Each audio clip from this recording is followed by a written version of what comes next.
ఎందుకు?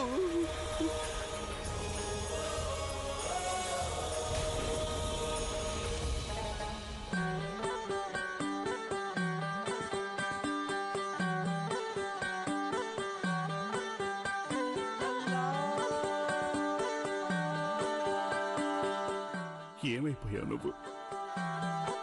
నువ్వు ఎప్పటి నుంచో నిన్ను వెతుక్కుంటున్నావు.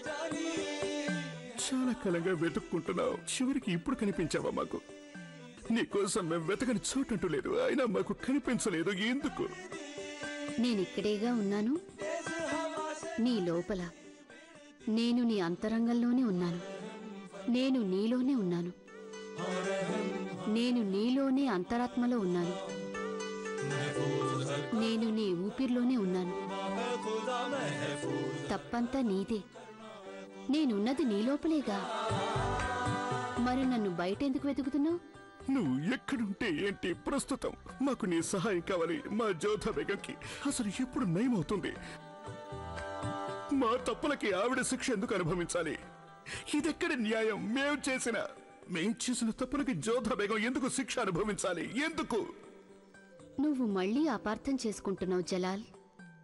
నీ ఉద్దేశంలో నువ్వు ఆ జోధా బేగం వేరువేరుగా అనుకుంటున్నావు.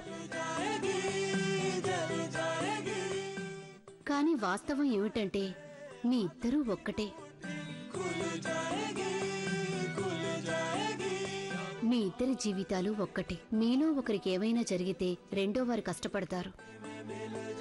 జోదా చేసిన మంచి పనుల ఫలితం నీకు దక్కింది. నువ్వు చేసిన చెడ్డ పనుల ఫలితం తను అనుభవించాలి. మీ ఇద్దరి జీవితాలు, ఆశయాలు అన్నీ ఒకదాంతో ఒకటి ముడిపడి ఉన్నాయి. ఇది నువ్వు అర్థం చేసుకోవాలి.